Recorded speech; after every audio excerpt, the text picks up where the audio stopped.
मौत की सजा पाए एक कैदी ने चुपके से नर्स के ऑफिस से एक सेफ्टी पिन लिया, बहुत ज्यादा दर्द सहा और उसे अपने घाव में डाल लिया। अपने सेल में लौटने से पहले उसने एक चम्मच भी चुरा लिया, लेकिन जैसे ही वह दरवाजे से बाहर निकला, एक गार्ड ने लंच बॉक्स में कुछ गड़बड़ देखी। गार्ड ने तुरंत उस पर बंदूकें तान दी, लेकिन उसकी अच्छी तरह तलाशी लेने के बाद भी उन्हें चम्मच नहीं मिला और कैदी के पास उसे अपने सेल में वापस जाने देने के अलावा कोई चारा नहीं था। उसे क्या पता था कि यह छोटी सी गलती जेल में तबाही ला देगी। पता चला कि यह कैदी जियांग हुआई कोई आम इंसान नहीं था। कुछ ही दिन पहले वह घर लौटा तो उसने देखा कि उसकी मां जमीन पर पड़ी थी, मुश्किल से जिंदा थी।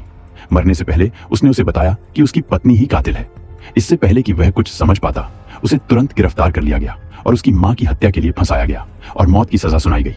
कोर्ट में जियांग हुआई को पता चला कि उसकी पत्नी उसकी मालकिन के साथ मिलकर उसे जेल में डालने और उसकी सारी जायदाद हड़पने की साजिश रच रही थी। इस भयानक जेल से भागने और बदला लेने के लिए जियांग हुआई ने शुरू में बताया गया काम किया।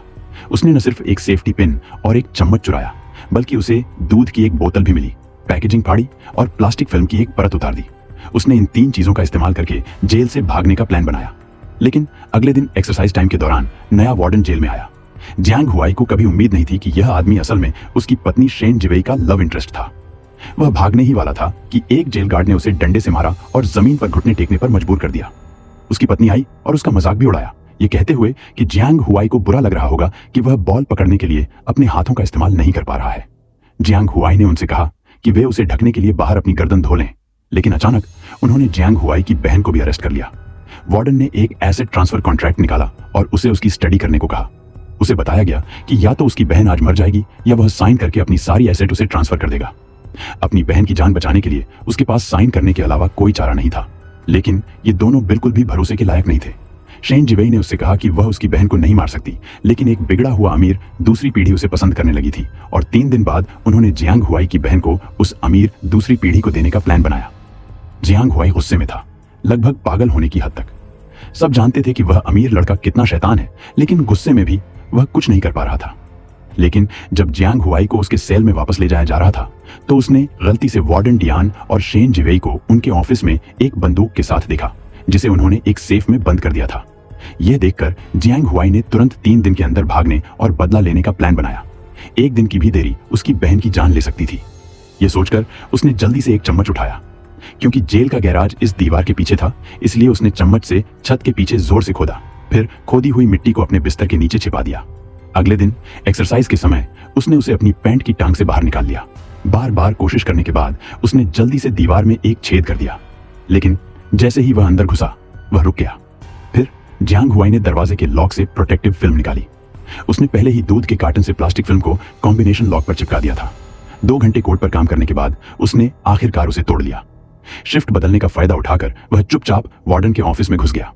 उसने अपने घाव से पिन निकाली और जल्दी से वार्डन की सेफ खोली, पिस्तौल अंदर ले गया। हथियार लेकर वह एक हट्टे कट्टे कैदी को साथ लेकर लौटा। जियांग हुआई को मारने के बाद लाश को इस बैग में रखना, समझे? उन्होंने उस रात जियांग हुआई को मारने का प्लान बनाया। शेन जिरुई, उस खतरनाक औरत ने तो यह भी कहा कि वह लाश जियांग हुआई की बहन को दे देगी। उसे पता नहीं था कि जियांग हुआई ने अपने सेल में उनकी पूरी बातचीत सुन ली है। जल्द ही वार्डन ने गार्ड्स को हटा दिया और गंजा आदमी जियांग हुआई के कमरे में घुस गया। लेकिन जैसे ही उसने अपना प्लान पूरा करने के लिए एक तार निकाला, उसने देखा कि जियांग हुआई बिस्तर पर नहीं है और अचानक उस पर बंदूक तान दी गई। वह आदमी डर गया। उसने उम्मीद नहीं की थी कि एक कैदी हथियारबंद होगा। गंजे आदमी ने बंदूक फेंक दी और भागने की कोशिश की, लेकिन जियांग हुआई ने तुरंत उसकी गर्दन पकड़ ली और उसका मुंह बंद कर दिया और उसका गला घोंटकर उसे मार डाला। गंजे आदमी की लाश को ठिकाने लगाने के बाद उसने जो दीवार खोदी थी उसे उठाया और रेंग कर बाहर निकला। गैरेज में पहुंचकर वह एक कार के नीचे रेंग गया। कई दिनों तक देखने के बाद उसे पता चल गया था कि कार जल्द ही जाने वाली है, और सच में 3 मिनट से भी कम समय में किसी ने कार स्टार्ट कर दी। हालांकि जेल के गेट पर चेकिंग हो रही थी, लेकिन किसी ने कार के नीचे देखने की नहीं सोची। इस तरह जियांग हुआई आराम से जेल से भाग गया। इस बीच कई जेल गार्ड जियांग हुआई के सेल में पहुंचे। फलों के बैग को देखकर उन्हें लगा कि उसमें जियांग हुआई है। उन्हें उम्मीद नहीं थी कि वह इतनी जल्दी किसी को मार देगा।